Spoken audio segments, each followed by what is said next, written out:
welcome back. RC Crawler Talk. It's been a while since I put out a video. Haven't had a whole lot of chance to get out and get some content of running. Try to make a little bit of progress on the projects, the C1, the micro nut, little 24 scale chassis guy. I do have some updates on the C3, and that'll be for another video. But today what you're looking at is looking at all the tools that I use, both on the bench and when I'm out on a trail run or at a scale comp.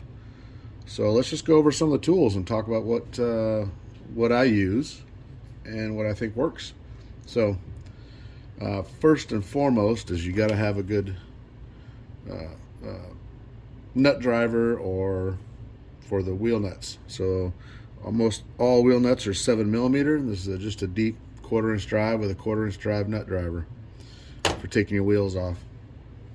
Over here is just snap on. It's a ratcheting screwdriver. I got the end for the regular bits and also the drivers that I use. This guy has an extension that goes right in there. It's kind of slick. Pops out.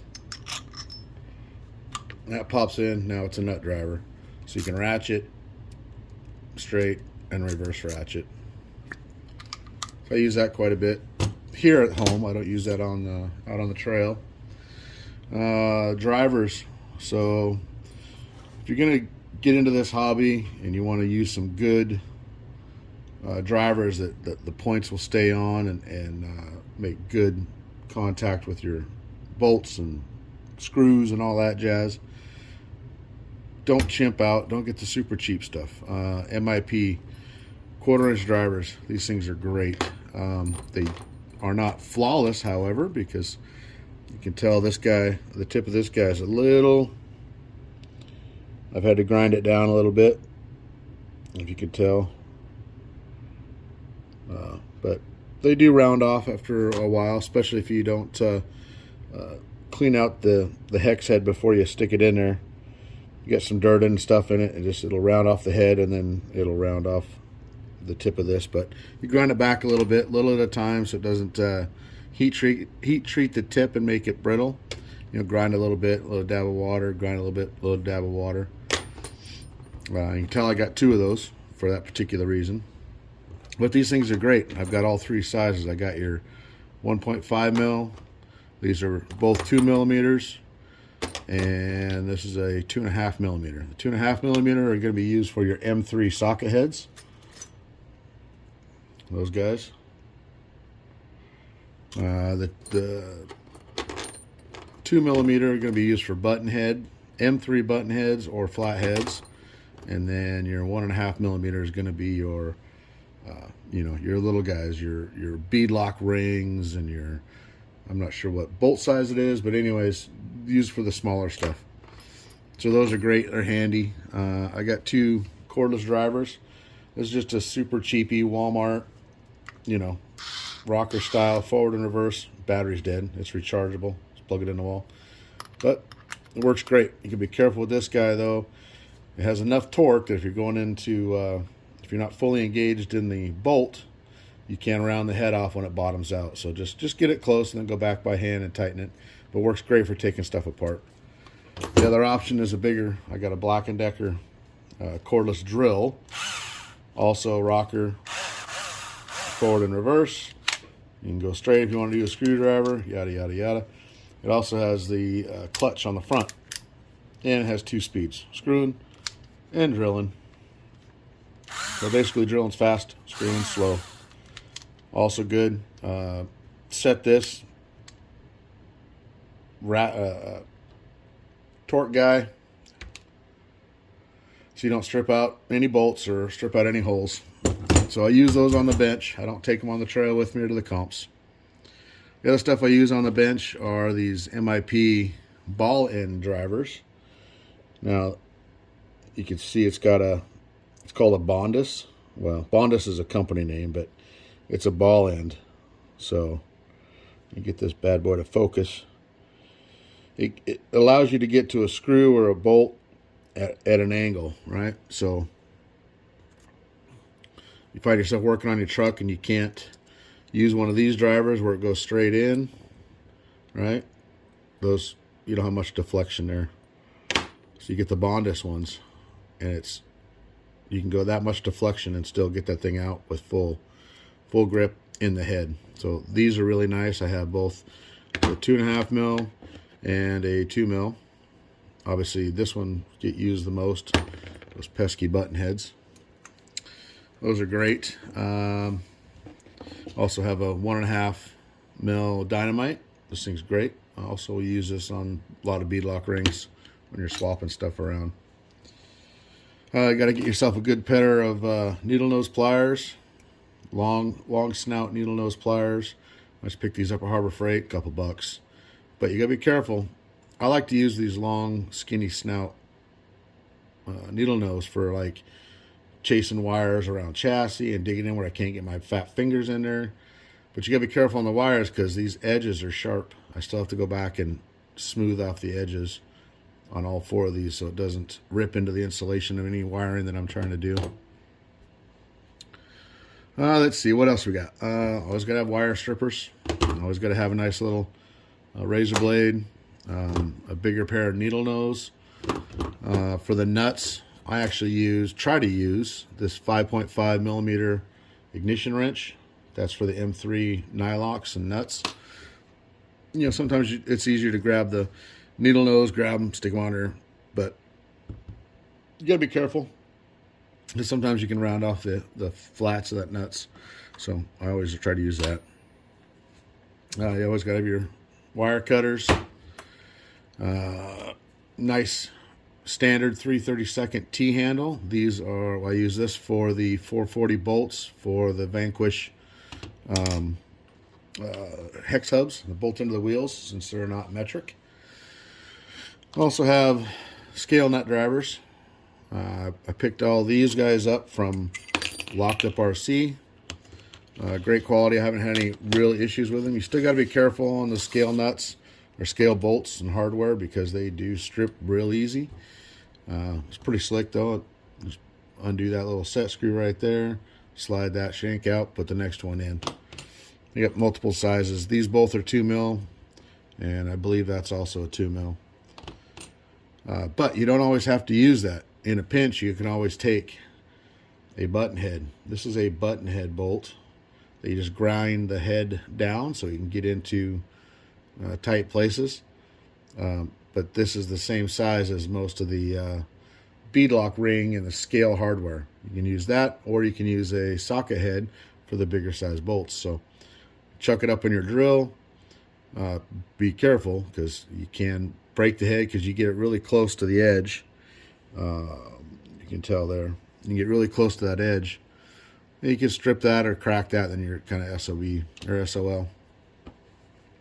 If you have scale hex hubs, I always pack around one of these little adapter guys, 7 millimeter for my nut driver, and these little tangs will go right onto your scale hex hub or hex nut scale hubs to tighten and loosen while you're out and about. This little guy here, I take this on the trail with me. I don't take the big wrench and I don't take these drivers, but if I wanted to use the MIP hex drivers when I'm out on the trail, just this little guy, this little short, compact nut driver works great. Space saver, and it works good. All right, what else we got here on the bench? So we got this guy here. This guy is a rod end wrench from Team Garage Hack. So use this to install rod ends onto your links and your steering ends. Just a quick little demo. I got my cordless Milwaukee here. This guy would just go in here like so. It's got 2 different sizes. Of course, I picked the one rod end that's a little bigger. There we go. So you can either, this bent one is kind of, you gotta be careful with it. It wiggles around quite a bit. Now you don't have to use this guy. It does make life easier when you're installing them. The other thing that's handy and you always need to have is a good set of shock pliers. These shock shaft pliers, it's got 3 little indentations right here and 1 big guy. But you put these around your shock shafts when you're putting rod ends on the shock ends, just to hold that shaft. You know, hopefully it doesn't mar it up. You just got to be careful, make sure you got no gunk in those grooves, so you don't mar up that surface of that shock shaft. If you mar up the surface of the shock shaft, then you're going to have a leaky shock. It's gonna compress into the end seals, and the next thing you know, you got your shock oil leaking everywhere, making a mess. But these also work for holding the rod ends or holding the links. Stick it in like that. Use your driver on the rod end, zip it right out. Pretty cool. Now this one does have a hole for it, so you can put a wrench or something, or a hex driver through that to hold the link. But either way, you don't have to use these. It just makes life easier. Believe me, I put plenty of rod ends on just by sticking my driver through here and then sticking another driver through here. Well, this guy, you gotta have the smaller one, right? And you just turn it. So definitely can do that too. Put lots of those together like that. This other way is a lot easier. Especially when you start getting this thing tight, you got all this force turning that could deform the plastic on the rod end, making it weak. So either way, in a pinch, it works. Like I said, I built plenty like that. All right, next thing I have here is my leather punch. It's got adjustable holes, and I use this guy for venting my tires. Stick the tire up and over here, work it in there, and try to get right in the center of that bead, and little tiny hole. That's all you need. But I do it 4 times around the tire. So obviously don't take this on the trail. This stays in the toolbox here at the house. What else we got? All right, so on the trail, emergency use, wiring issues. So you always gotta have yourself a nice set of wire strippers, wire cutters, great for zip ties, cutting wires. Say you get out there and you have a battery connection fail on you. Well, this guy here is a little mini electric soldering iron. Now this will take from 12 to 24 volts. It's actually pretty slick. I've tested here on the bench. I have yet to have to use it out in the field. But when you're out in the field, let's just take it out of the box here. So here's your main body. Oh, here's your soldering tip. You're just gonna stick it through like that, and there's a couple screws provided. You just touch that down there like that. Now here's the best part about this guy. It's got an XT60. So if you got batteries with you, you'll always have a soldering iron.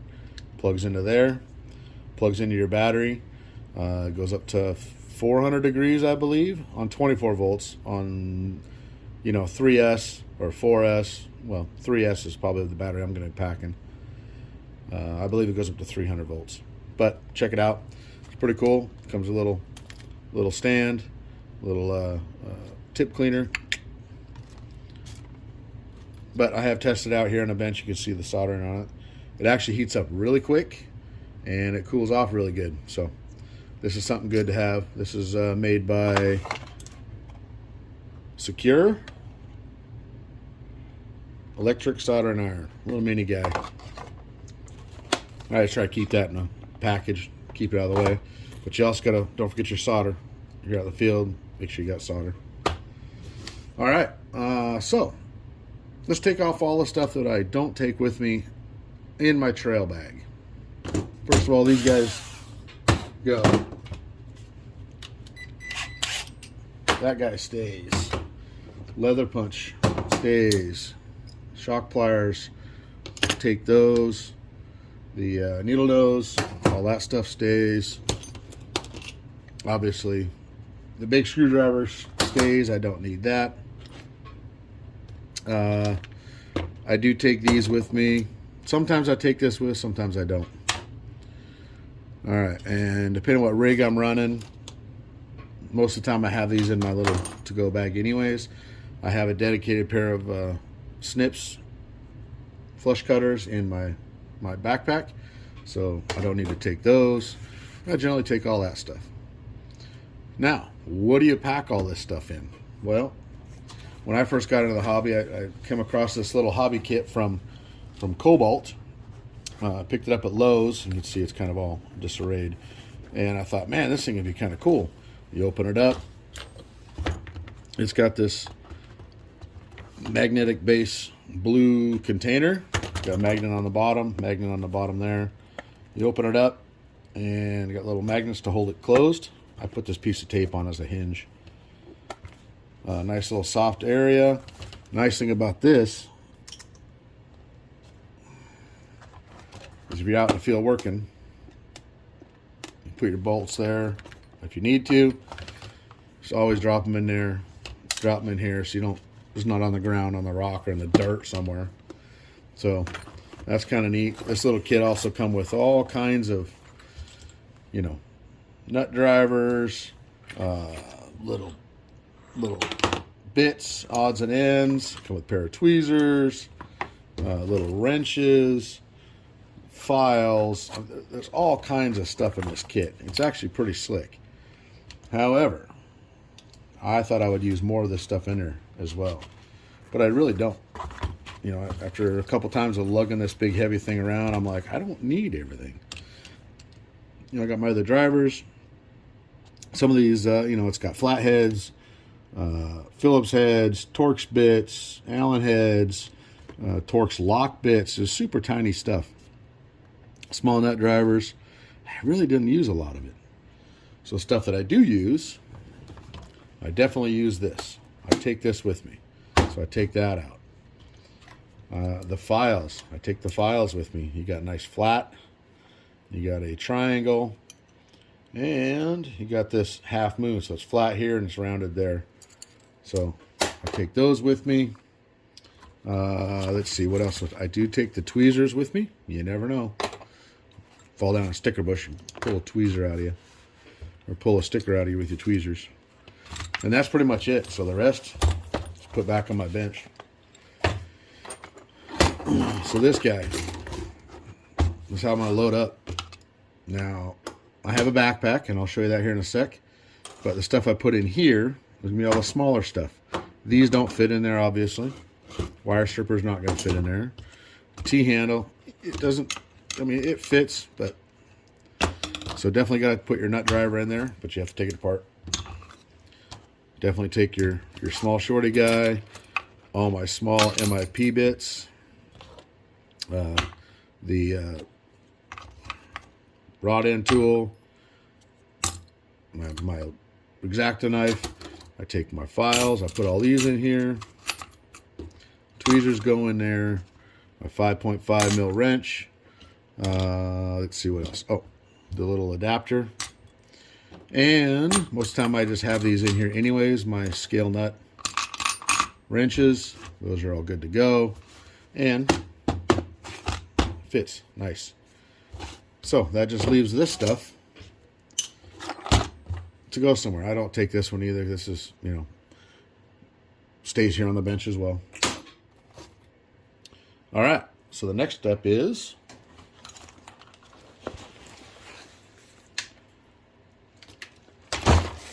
backpack. This is the backpack I use. And basically what it is a old camel pack. You know, they kind of have the water bags inside with the tubes coming out. Well, let's just check out. Let's see what we got inside here. So I took the bladders out of it, so there's no water. But there's room to carry your water bottles. You got a little pocket on the back here, or put them on the inside. It's got individual pockets. It's great. So in the first pocket, out on the trail, I always have a first aid kit. So that goes way in the bottom. The next little compartment, you got zip ties, and I've got two of these little containers. Now, you can see it says, well, I can't see. It says this is a Savox servo box. I just got odds and ends, nuts and bolts, washers, rod ends, stuff that it might break or fail when I'm at a trail or at a comp. I got 2 boxes of that. It's got miscellaneous stuff. You never know. All right, this particular one has a little pocket right here, so I can put my little miscellaneous stuff. I got a pair of cutters right there as well. And then this front pocket, you know, you can put batteries in either one of these, any pocket you want. And then the front pocket I have for my larger tools. Let's see if I can't get you guys in here. There we go. All right, so that little pocket right there, it's got these little pockets right here. I just stick my MIP drivers in there. I do have a pair of regular needle nose. I also have a long set of needle nose. So I'll also take the skinny nubby guys. I put my shock shaft pliers in. You never know when you need to change a rod end on the trail. And my wire cutters. Always pack AA batteries. I gotta fill those up in there. And then I put my 3/32 T-handle for the hex hubs, just in case. You never know. Now I haven't had to use a lot of this when I'm out and about running around, but better be prepared than not. And I always try to pack that in the bag as well.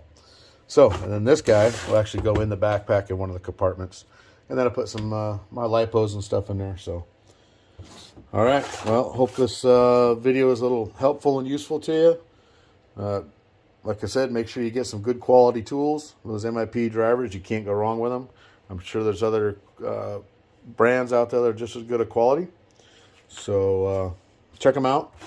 Like I said, don't go cheap on those ones, because you round out these bolts, then you're going to be stuck using these guys.